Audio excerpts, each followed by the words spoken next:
My name's Cameron Stewart. I'm the GM at Tune. I run our Has Offers product. I'll be moderating the panel, and I'll let my friends and fellow panelists introduce themselves and their companies. Okay, hello, my name is Florian. I'm the CEO and founder of KissMyAds. KissMyAds is a mobile affiliate network based in Cologne, Germany. We started 5 years ago, and we're working with Has Offers since the beginning. Yeah, and I'm from AppLift. Konstantin's the name, and AppLift is a mobile marketing platform, and we've been around for 3 years and been partnering with Has Offers and Tune since the beginning as well. You see a theme. If you start with Has Offers, you become mobile Jedis. Yeah. How many people in the crowd actually are doing mobile marketing right now? So a good chunk of you. That's good. I think what we really wanted to start the topic off with is how Florian and Constantine both transitioned into mobile. So I think that a lot of people that we've been talking to at the show, they say, yeah, we understand we need to do mobile. I'm seeing more and more of my traffic I'm generating coming from mobile devices. I just don't know how to monetize it correctly. So how did you guys make the transition from like the browser world or the gaming world and into mobile specifically? Okay, so for me it was quite natural. So my previous job at Google, we worked with most of the gaming clients from the browser world, and you started seeing a trend where clients would come towards you and ask you questions about obviously how to monetize mobile, how to do advertising on mobile products from Google, and therefore just seeing that there was more and more demand and more games being developed on mobile. So therefore, seeing this trend. And then making the move over to AppLift, which was a very young company still, and just focusing solely on mobile games. AppLift since then has transitioned to not only focusing only on games anymore, but also doing just general app marketing. And we see that especially in emerging markets like India, it's not even about the desktop anymore. It's basically just mobile. Some people won't even use a computer anymore. They'll just use mobile devices. So it's really seeing that shift from coming from the browser world, but some countries or some users just are only going to use mobile devices anymore. Okay, to be honest, for me it was completely by accident. I'm from the desktop world. I started very early in the 1990s, and around 6 years ago, I just met my co-founders in Cologne, who owned a mobile content company, a little bit like Jamster. Selling mobile subscription services on mobile phones, and they hired me as a consultant to build up their online marketing division. And I just came to their company and fell in love with mobile. And I think it was the right time to start with mobile 6 years ago, because the transition started right on this point. And I would say mobile is just very, very similar to desktop. It's just smaller device and smaller screens in this time. But we made the transition from desktop to mobile, and today mobile is, I would say, the bigger market, or it will become the bigger market. Yeah, we definitely see that as well. We kind of stumbled into mobile as well. Our founders were in the mobile subscription business as well, but ran a ton of desktop traffic, and then when we built the software, naturally, our clients started to adopt mobile more and more. So from your perspectives, you guys are both running networks, and so you're working with a lot of different affiliates and publishers out there. How do you help them in that transition? That they might have desktop traffic, they come to you guys, your mobile-specific networks. What's the training curve look like, and how are you guys actually educating them or getting them to understand how to run the mobile traffic? I would say today we don't do that much training anymore. Some years ago we had to educate the people that mobile is the future, and how to target on mobile, and how to get into mobile. But as you say, Cameron, today many desktop publishers have, I would say, around half of their traffic is mobile, and they just don't know how to monetize it. And when they come to us, we can just support them and give them the right creatives and the right technologies to monetize mobile.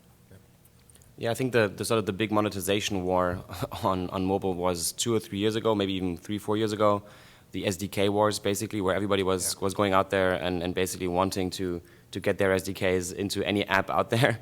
And sometimes even having publishers that actually said, no guys, I mean, we don't need another one, we want other solutions. So it's also finding out how can you maybe circumvent the fact that bigger publishers that have a lot of traffic, are gonna, they're not gonna have 15 SDKs in their app. They want to have one or two maybe mediation layers, maybe like some specific SDKs just for monetization. But in the end, the big wars was fought 3 or 4 years ago.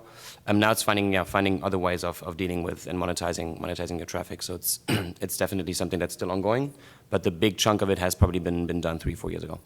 So you mentioned the SDK war, and that's obviously for in-app traffic. How does your approach and I guess your partner's approach differ between in-app traffic, so sending traffic from a publisher's app to an offer, whether that's another app install or a mobile web page, versus the people that, like you said, the traditional desktop guys, half their traffic's mobile, but they might even not have a mobile optimized website. How is that different for your partners, and how do you guys help them actually solve between those two different facets? That's fun. So interestingly, the mobile web traffic is still, something also that's very good traffic in the end. So it's really finding out how can you monetize your web traffic. There's solutions, the widgets, the offer walls, etc. There's good solutions out there. I don't think that that this war has been won yet. So I think there's still a lot of potential to monetize mobile web traffic better, and also make those solutions look nicer. I don't think that there's a perfect solution for it yet. But it's going in the right direction, where you maybe see some pages, like I'm thinking of Flash gaming sites, where on mobile it's obviously horrible to go on a Flash gaming site because you have all these little icons. Maybe you can make a nice offer wall, which is showing different offers from partners. So that might be a good solution. But I think it's still a long way to go on web traffic. But the opportunity is definitely there to monetize your web traffic. I think for us we would basically work with 80% mobile web traffic. I think our problem, or it's not a problem anymore, but we never started an SDK ourselves. So we didn't start the war 3 years ago. We just worked with our mobile web publishers, and I would say we have 20% app publishers who have an ad server installed in their app, and they just use us as a fallback or something. But most of our publishers are mobile web or even media buyers who buy traffic from mobile apps and mobile web as well. So it's interesting you bring it up, the difference between a publisher that has their own content, right? And I think that's really common in the affiliate space on the desktop side, is I'm going to create content, I'm going to get it out there, and I'm going to monetize it through ads. So there's definitely those apps out there that are built essentially to generate ad revenue, right? Yes. But then you guys both have people that just focus on media buying. How do you work with them, and like do you see media buyers being more successful than people that are creating their own content? I think it's a bit different. So, the model. Even for AppLift 2 or 3 years ago, we worked with a lot of smaller affiliates that have, let's say, because we were only focusing on games, game review sites from desktop, and obviously want to monetize that also on mobile.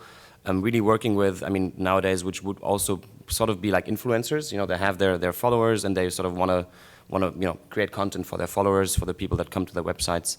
And so this is sort of the model that still exists, but it's hard to scale there. So this is obviously one tough cookie, but it's usually a good one because the quality is there. You have a really targeted audience. On the media buying side, it's interesting. It's mainly about what kind of technology are the media buyers using. Are they having their own bidder? Do they have their own tracker? Are they able to sort of bring all of those different media buying sources together to then being optimizing towards the advertiser goals? So that's more or less I think where media buyers have the edge over others. Where are they so smart? Do they have the right tools to be able to optimize towards the goals that are given for a campaign?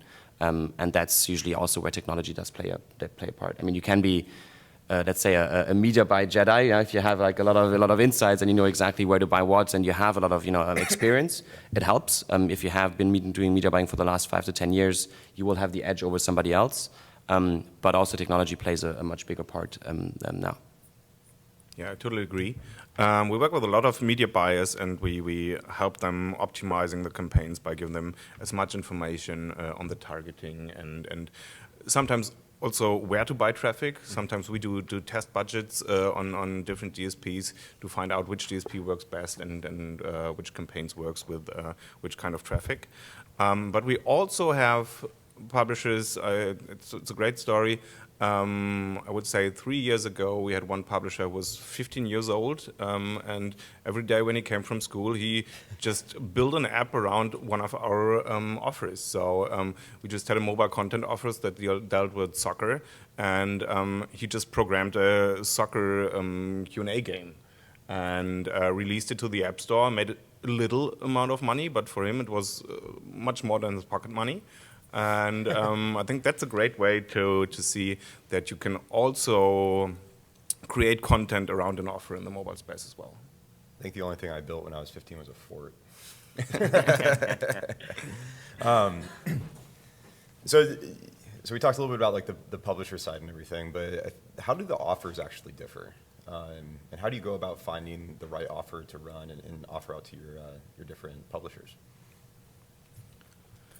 I would say compared from desktop to mobile, especially in Europe, the affiliate industry in Europe on desktop is basically based on sales. It's revenue share campaigns on e-commerce sites mostly. In the mobile space, it's more app installs and lead generation, which is more common in the States, I would say, but especially in Europe. It just converts from sales-based affiliate marketing to lead generation and app installs.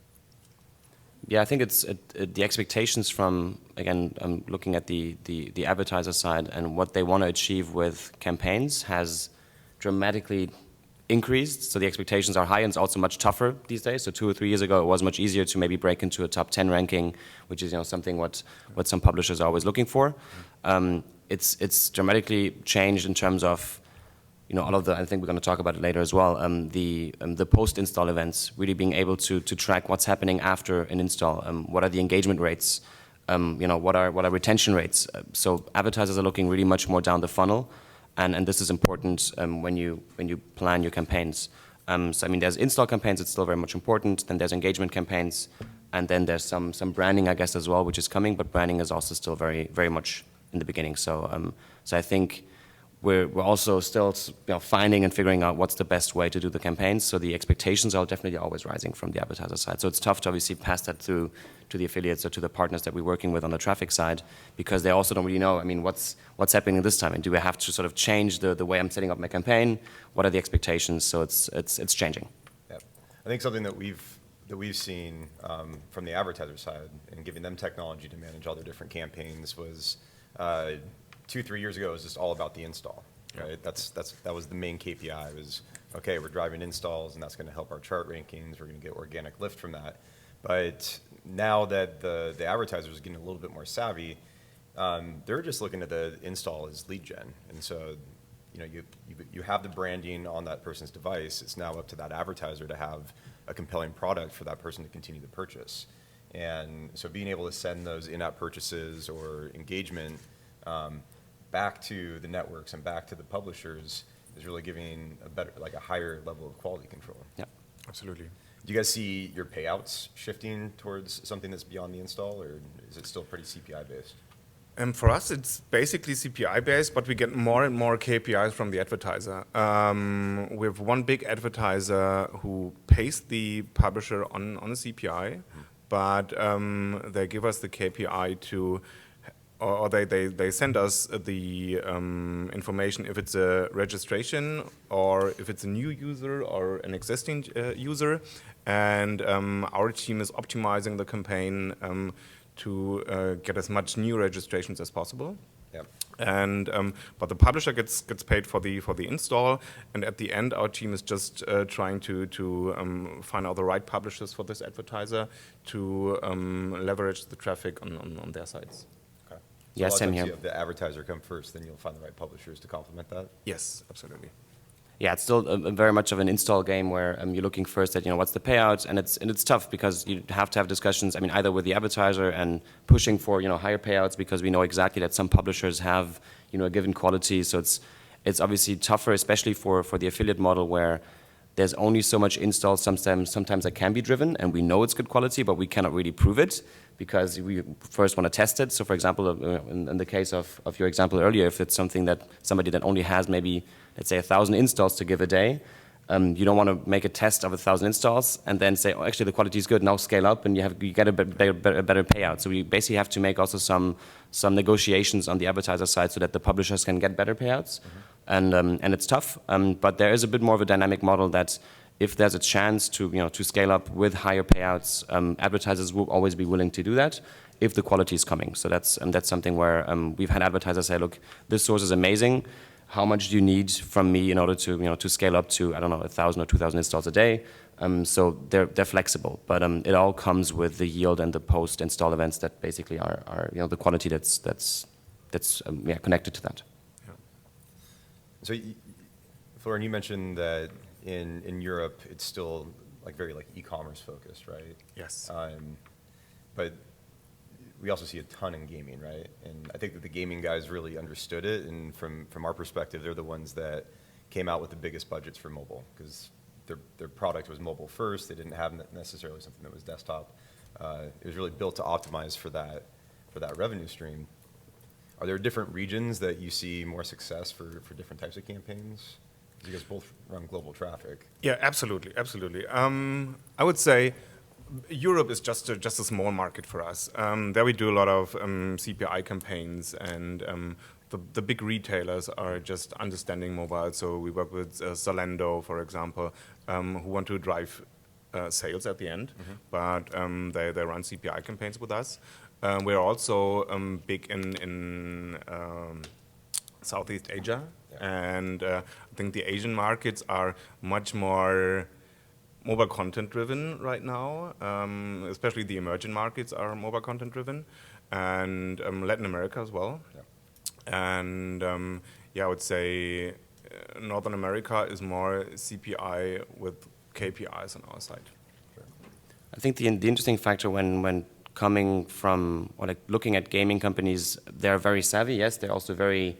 I mean, they're using all of the tech that's out there. They know their game very well. So sometimes it's quite refreshing to work with somebody that still needs a bit of education. So especially on the e-commerce side, but it's also frustrating because on the e-commerce side, they're coming from a desktop world. They expect the same conversion to getting something into the basket and then buying it. And they're expecting this on mobile as well. So you have to explain to them, no, mobile is something else on e-commerce. I mean, of course, you're going to buy some stuff, but you still buy less. It's about browsing. It's about the user engagement. It's about sort of a bit of branding as well. So it's really making sure that these guys understand that it's not only about the purchase in the end on mobile. It's really about, hey, do you drive your users back to the app? Do you use the app? Can you cross-check between desktop and mobile? Can you see what this user is doing? And that's I think the important part when you talk to e-commerce guys, and also making sure that obviously then on the publisher side we explain that this is the campaign goal. It's not just not just a purchase. It's really making sure that we drive users that are engaged. Good. So you mentioned a little bit about branding, and I've been in a lot of discussions with networks and affiliates and publishers too, because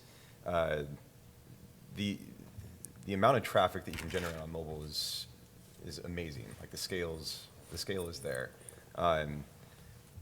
but a lot of brands are still looking at performance and branding as two completely different budgets. But they're still getting impressions. They're still getting that branded aspect to it. Do you guys ever engage with your advertisers to talk about hey, give us a little bit of that branding budget as well? Let's do a hybrid CPM and CPI model. I think that people are starting to shift that way, and I'm wondering if you guys have seen that at all in your business.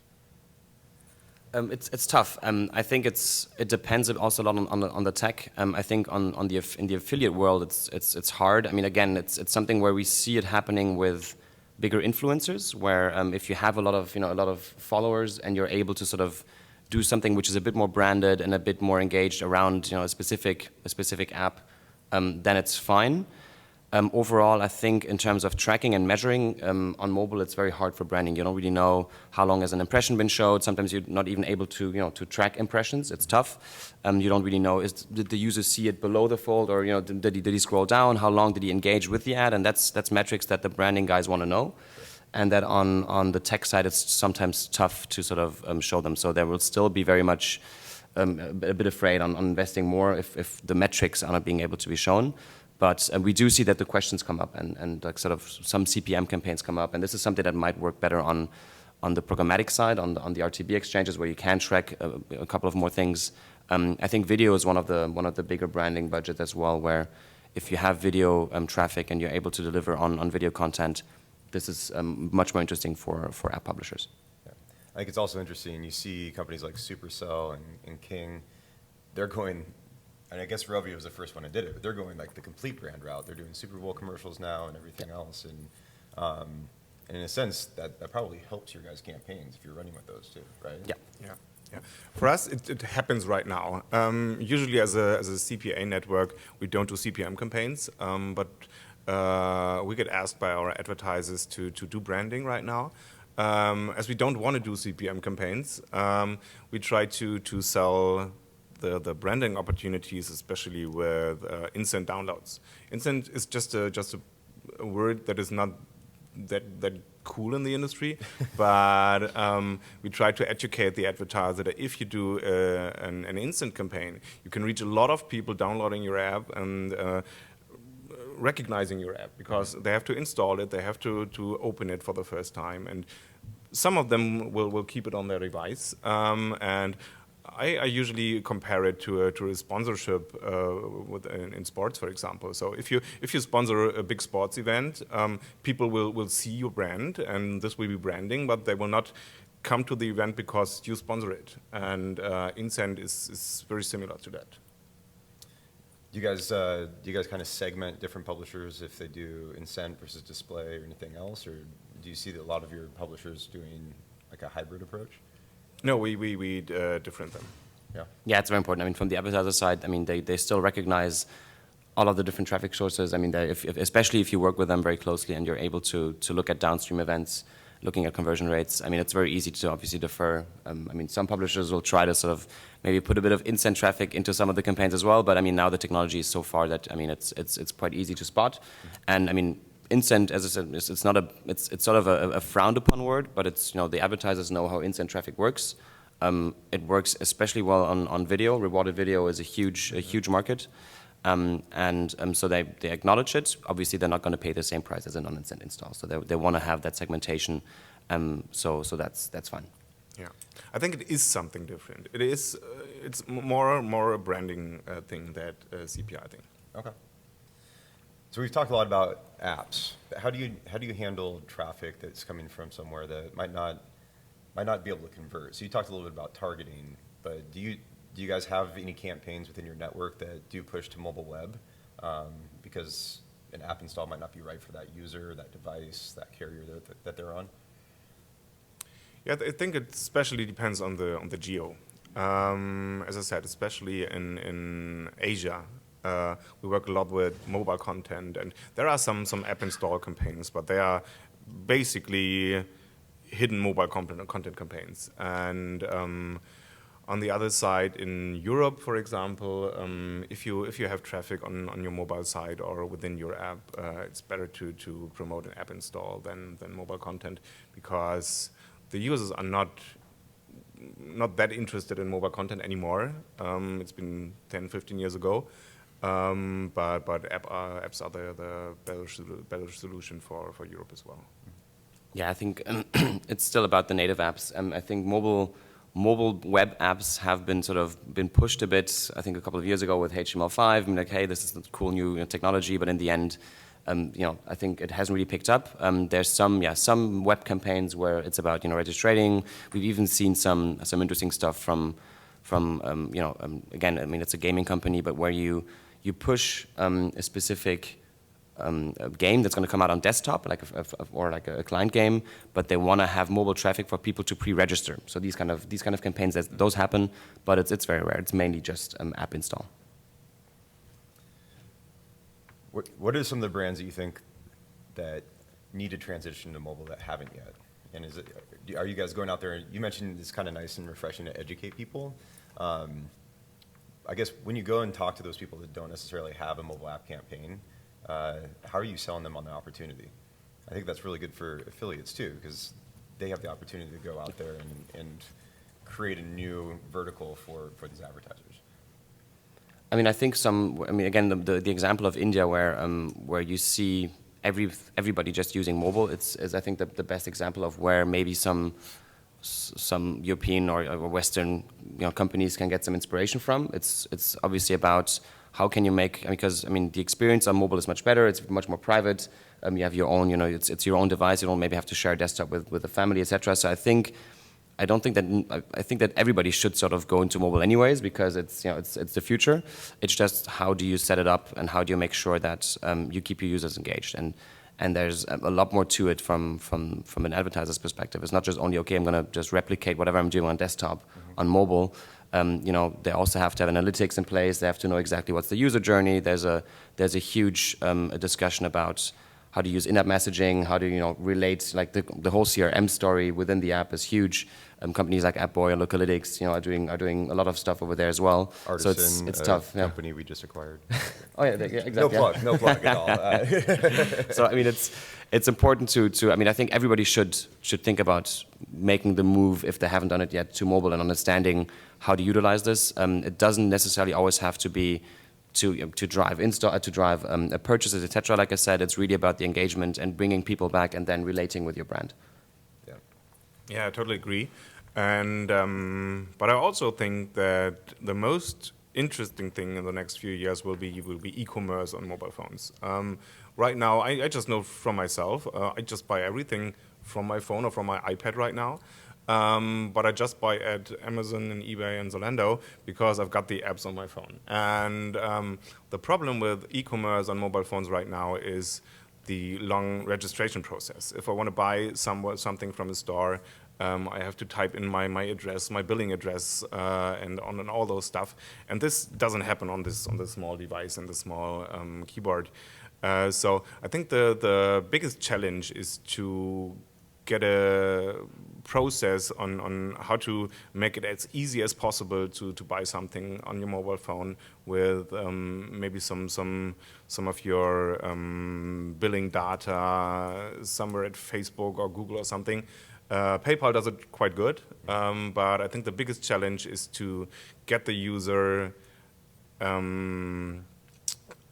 on the mobile phone as good as on a desktop computer. Yeah, I think from the advertiser's perspective on the e-commerce side, they are trying to correlate more of that data. And yeah. Konstantin, I think you mentioned with desktop, it was always really hard to figure out what user was using the computer. If it was desktop and you're at home, you say okay, well the kids are going to be using it from 4 o'clock to 6 o'clock, and then the parents might be hopping on, but advertisers have the ability to really drill into this one device and actually remarket to that one person, yeah. and through push notifications and remarketing tools, it's really helpful. And one thing that we're seeing a lot of e-commerce people trying to do is actually doing deep linking directly into products within the apps. And the functionality's there, and it's a really good opportunity when you're talking about running an app install campaign for Amazon. Most people probably have Amazon on their phone already. So how are you going to get a CPI payout? These e-commerce players are moving towards more of a CPS, and they're looking at it just as they would see a sale that would happen or on the web. So I think there's a lot of opportunity to take some of those traditional remarketing type tools and that the branding effort, but if the app's already installed, still get paid out on it, which is exciting.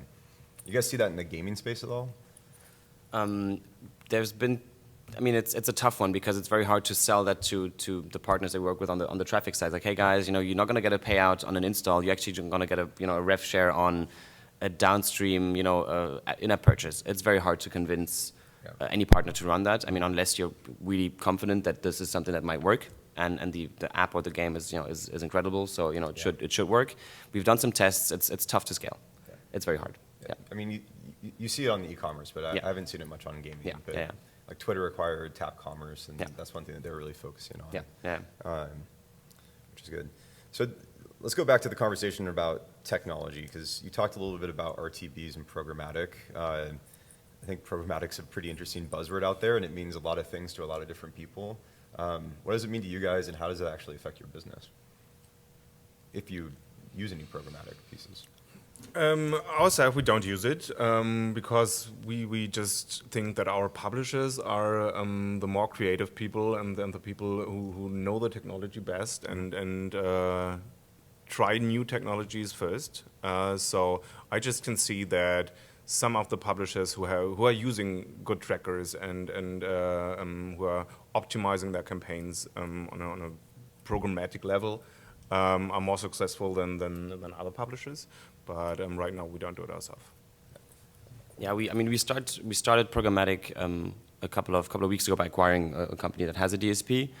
So this is basically to really enter the RTB space. I think programmatic is also an interesting buzzword where we see a lot of demand sort of internally where we want to automate as much of the communication with our partners. It's not, we want to make sure that our account managers don't have to send 20 emails to the same guys like, hey, look at this new campaign, this is cool, here's a tracking link, here are the creatives. How can you automate this process that it's easier and it's easier to scale from the affiliates and media partner side, and understanding that you can get more campaigns and you can get more knowledge out of it, and also you get more feedback. So we get more and more API integrations with our clients, actually with our publishers, where it's interesting to see it to scale up. So if there's technology, if you guys have the technology to connect automatically to basically our offers and pull the offers automatically and being able to to get those things set up automatically, that's a great way to scale up and obviously drive more revenues. And that's something that we see growing a lot in the next couple of months. I think that programmatic can sometimes get confused with RTB. Yeah. The way that I really view programmatic is it's just being dynamic, right? If you can take like an EPC, excuse me, so many acronyms, and if you can adjust that pricing per publisher based off that performance, and that's something you can go back to the advertiser with, right? And say, listen, I'm going to fluctuate the payout that you're going to pay me and the publisher based on the quality. It's going to go up, and here's the ceiling that we'll agree that we won't go beyond, but here's also the floor that I need to be able to guarantee the publisher some specific payout. So I think as you guys are talking to people about programmatic, I think it's always a good question to ask, like, how do you view programmatic? Is it literally, I'm going to send you different offers and you're just going to have a shell or a container that's going to contain that ad? Or is it more on the pricing piece of it and how much traffic you're actually going to, how much money you're going to make on that traffic? So we talked, I think I want to circle this back to the quality discussion because, again, it's interesting. How often are advertisers actually sending you those downstream events?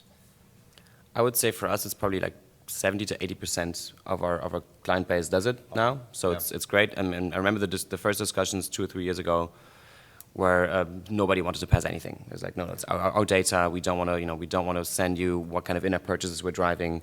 I mean, you can hash it. You can even make sure that it's just an event A and an event B, and you need to reach like 30% of event A and 20% of event B, and you don't even know what it is.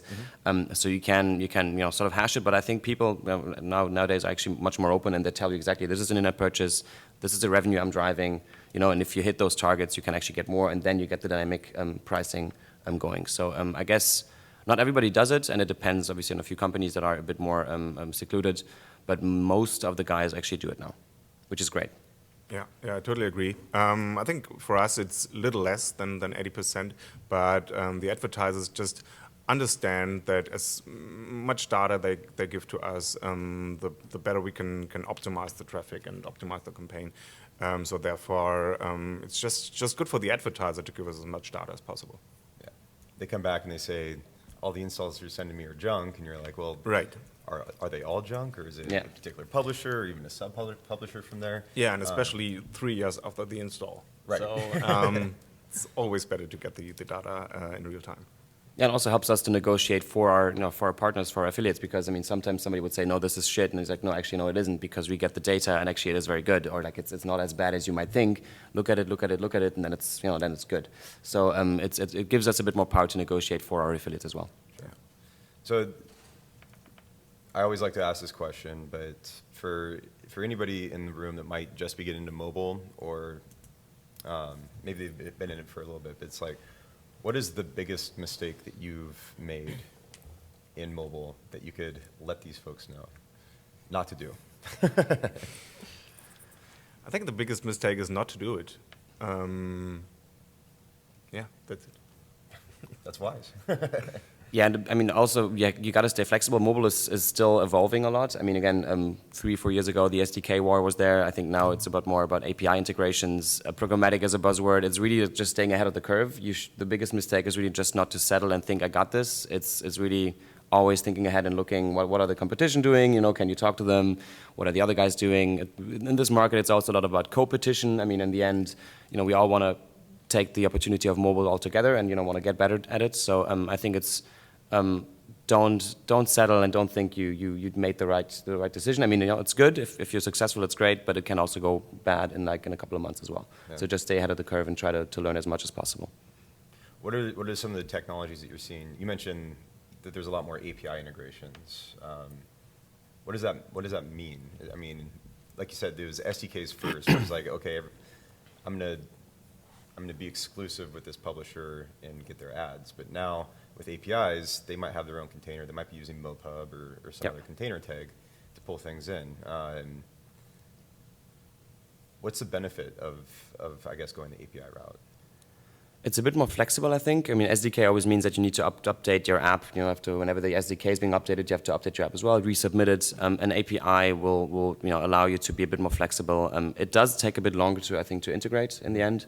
And it's a bit more difficult, but with one of our sister companies, PubNative, does native APIs where you also don't have to have an SDK installed. You basically just do the API integration. So it's a bit smoother from that perspective. But it's also still a long way to go. It's not ready yet. Yeah, I think it just started, and as we can see for the last few years, when the publishers started to integrate postbacks. They just got the information of a conversion right in the time when the conversion happens, and the API integration is just an evolvement of this postback thing. Yeah. All right. Do you guys have anything else you'd want to share with them? You want to open up for questions?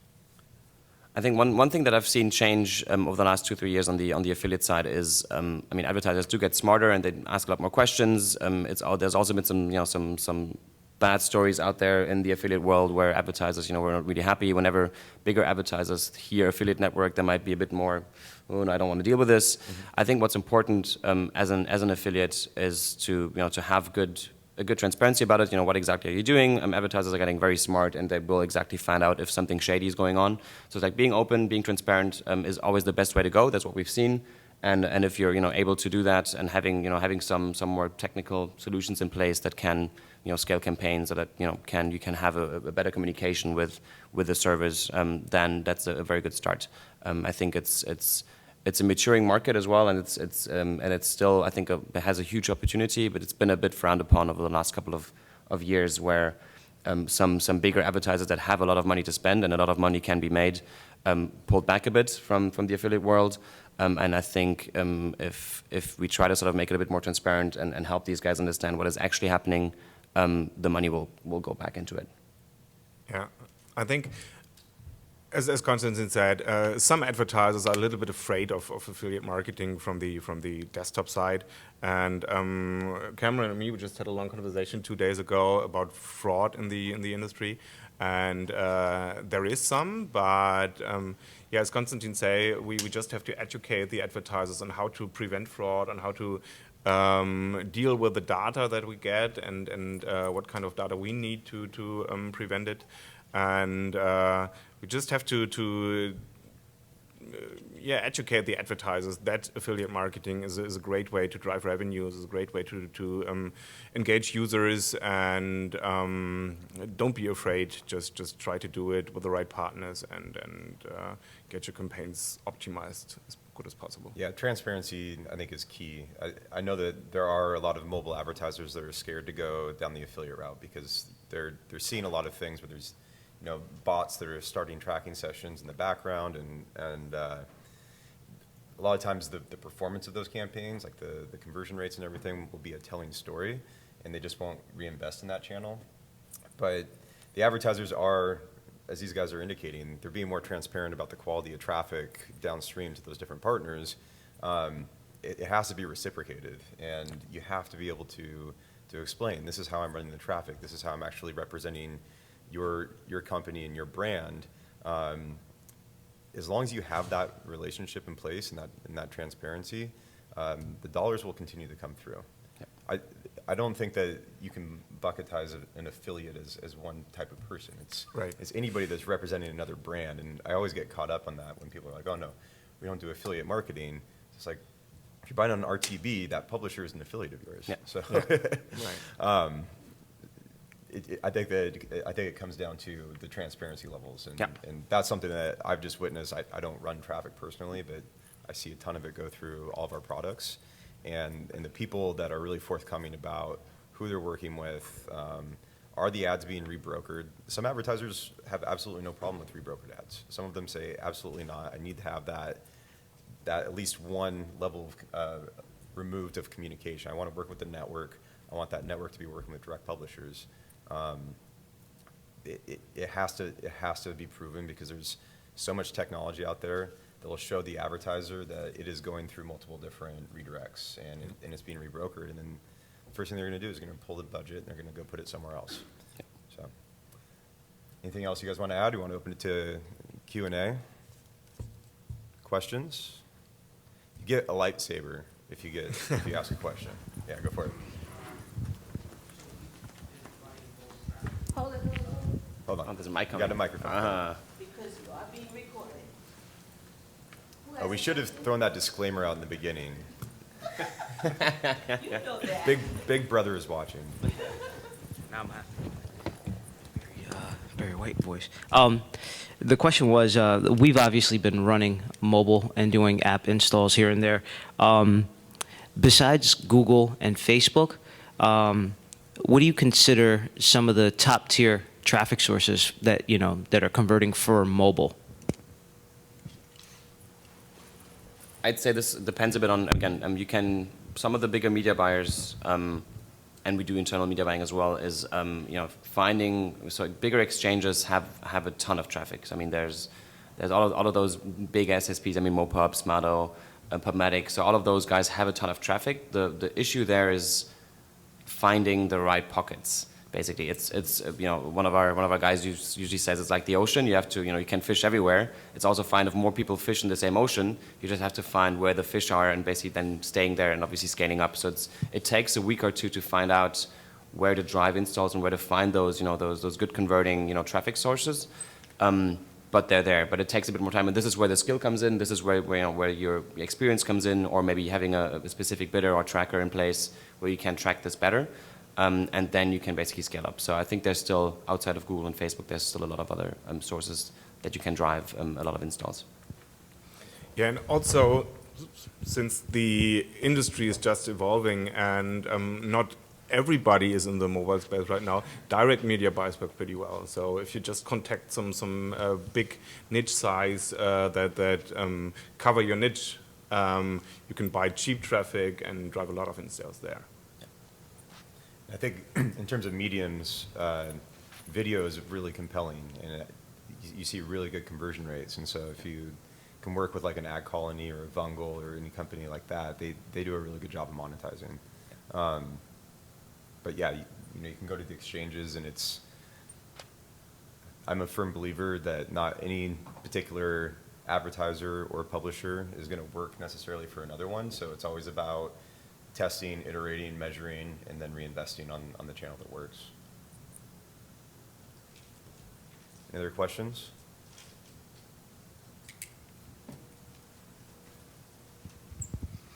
Yeah, so I have a question on, you mentioned a lot about the CPI and lead gen, using it for lead gen, and some people trying to use it for branding as well. What's your thoughts for, like, on offers for pin submits? I didn't hear any mention of that at all. Yeah, it worked pretty well in the past. From our side, we haven't done pin submit for the last, I would say, 1.5 years. But I just had a conversation yesterday that especially in emerging markets like Mexico, for example, pin submit works pretty well on mobile as well. So we're trying to find advertisers to do this in Mexico, for example. Okay. And I still see, across some of our clients, pin submits, again, working in particular regions. And I was kind of like leading into this question earlier about mobile web versus mobile app. You have to have that targeting in place and be able to redirect the person based on where they're at. Yeah. Then also, what carrier are they on? What device are they using? Because not everybody, especially in some of these developing countries, they're not going to have a full-blown, smartphone. They have feature phones. Yeah. And so you need to be able to monetize that traffic regardless of the device that they're on. Yeah, like the old school Nokia. I think it's important also having an integrated ad server that will show the correct impression for that device too, and being able to obviously scale. There's so many different data points that you can target on. It can be, like I said, a carrier device, but then also the operating system version. Like people that aren't updating their phones, there's no need to show them, a fully HD or Retina game if they can't actually install it. Right. And then you also run into some interesting things in some of the BRIC countries like Brazil and India and China, where it's actually a race to get your app and keep that app on the phone. They don't have 128 gig devices. Yep. They're running something that might be like a gig at best. And so also making sure that if you're running campaigns in those countries, make sure that you're not running something that's going to be a 500 meg download. You want something that's going to be like really lightweight. Yeah. So there's a lot of different factors that I think you have to look at when you're creating a campaign and you're creating your targeting, and then also when you're going and buying on those exchanges, like where's the traffic coming from a device and country level. Yeah, I think the file size is a very important thing. Yeah. AppLift does it very well. They show on every offer how big the file is, and this is a great information for the publisher. Yeah. I'll just ask this question real quick. Before coming from the desktop world, we had a lot of blogs, and they had links for Amazon products, right? So obviously, then this way we get the referral. I think Florian just mentioned that he does a lot of his purchases on the Amazon and eBay app. So how can we drop our cookie, if you will, and does the Amazon app even recognize the cookie? Yeah, it depends on the app and on the advertiser. I think right now none of the advertisers is doing it right, because you have the possibility to deep link into an app. So you could deep link to a certain product in the Amazon app, for example. But we have to educate the advertisers more that this is the future of e-commerce on mobile phones, and that you have to get your commission for this lead as well. Yeah. So, but it's not happening that often right now. Yeah, you're not going to necessarily be able to drop a cookie and read that back to your system. And so there has to be some level of communication between the advertiser and the publishers that, like, okay, this is a user, and this is essentially what they call it is user segmentation, right? Yep. And so being able to put people in different buckets and then also identify them as being interested in particular products, they need to be able to pass that information to you. And that's done typically through postbacks or API integrations. And to Florian's point, in order to do what we call an invoke URL, which is essentially a deep link, it has to be configured in the advertiser's tracking SDK. They can't just say, okay, yeah, just point to this product in our app. They have to have that all configured up front. And the ones that really put the time and effort, and I think these are good questions to ask, a network that you're working with or an advertiser, do you have this functionality? Because what the invoke URL will essentially do is you can drive an app install campaign. Once you actually install the app and open it for the first time, it'll then go to that product page. Yep. So yeah, it like really is trying to streamline that. And you see Spotify doing some cool things with that respect too. You know, they're using, you know, artists essentially to drive people to Spotify as opposed to the iTunes store. And they'll try to get a subscription, but they also want to make sure that users getting the content that they're looking for.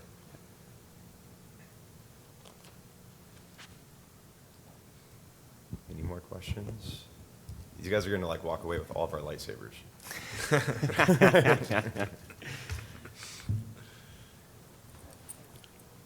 All right, no more questions? Cool. Well, thank you guys for coming. Making it for 10 o'clock on Tuesday morning. Yeah, Really it's, excited.